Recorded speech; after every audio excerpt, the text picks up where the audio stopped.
Hi, Tracy McGuffrish here, Tracy's Sewing Studio.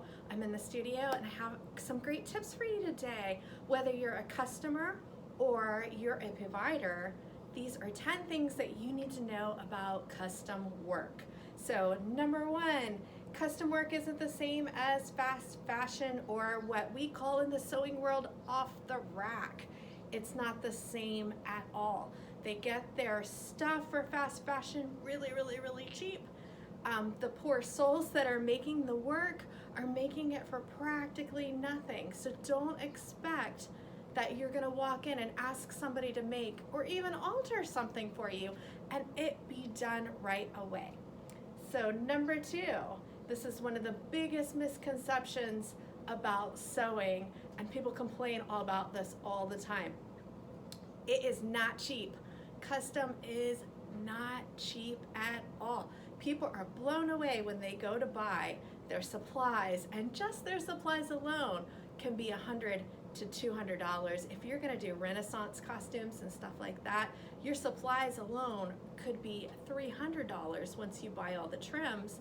And then when you take all that and give it to somebody to make, that could cost you about $700-800.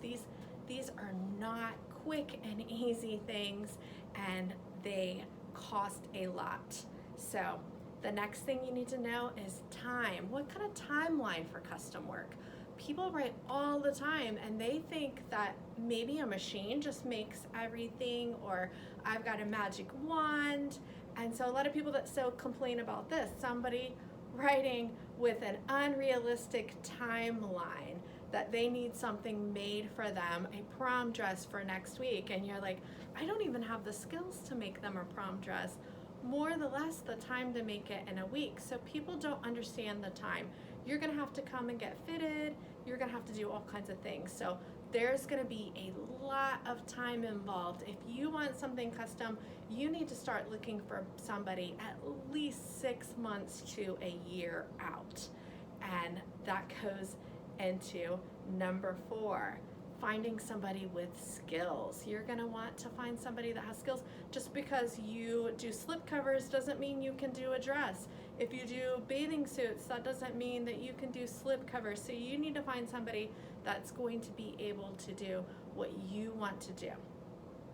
So that leads into number 5.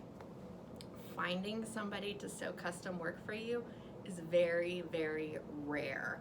It's gonna be really hard to find somebody to make what you want and make it, because a lot of people lose so much money doing custom work that it's not worth their return on investment. I can work one day and do alterations, or I can make your dress for a complete week, have you come back multiple times, have 20 or 30 emails, and I'm just not gonna make the kind of money that I can make in one day. So as a business sense, it just really doesn't make sense to do custom work unless you're charging a lot, because the amount of work is always way more. And then you've got all your skills, and it can just be really hard. So finding somebody is rare. I have a local group, Dayton Garment Designer Meetups, and we're constantly posting screenshots of this person wants this, can anybody help? And hardly anybody usually speaks up unless it's something like a skirt. So that's another thing. People that write right before Halloween, like a week before Halloween, I live in Michigan, can you make me 2 costumes? And I would like one to say this and one to say that. And people that sew are just like, oh my gosh, I can't believe the nerve of them. But don't waste your energy complaining about them. They just don't know, because they're used to clothes being cheap and readily available, and they don't realize the work that's going to go into it. So number 6, when you get something custom, and of course it's not going to be cheap, it's made just for you. You get to be the designer. It's going to be your fit. It's gonna be your style. You get to choose the hemline. You're gonna have to come back multiple times. If you have a good seamstress, they're going to make a muslin, which is a mock-up of whatever you want. And they're gonna make it out of a cotton. They're gonna come in and they may have to change waistlines. Patterns don't fit anybody. Everybody has special parts of their body that have to change on the patterns, and you don't want somebody to make your dress and make it without making that muslin.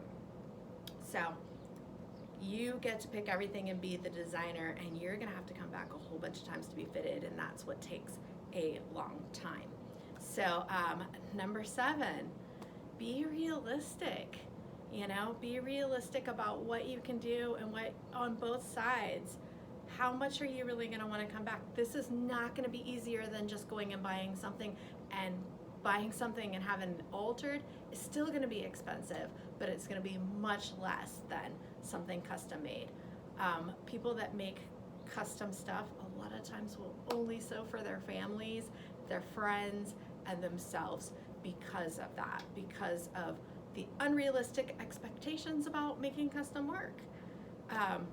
So if you're looking for somebody to do custom work, number 8, have a contract. Make sure that they have a contract that says, these are the supplies I dropped off, this is when the garment is going to be done. You don't want to just wonder like, well, when is this going to be done? You want something in writing. Yes, this dress is going to be blue and it's going to look like this, a picture of what the dress is going to look like, any changes to anything.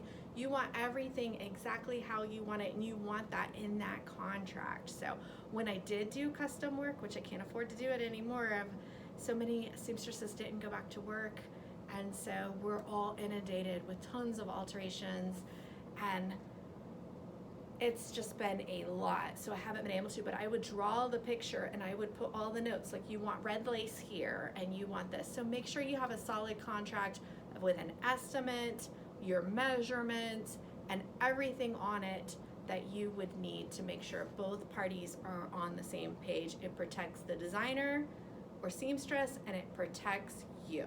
So number 9, ask your seamstress what her workload, or if you're a seamstress, know what your workload is.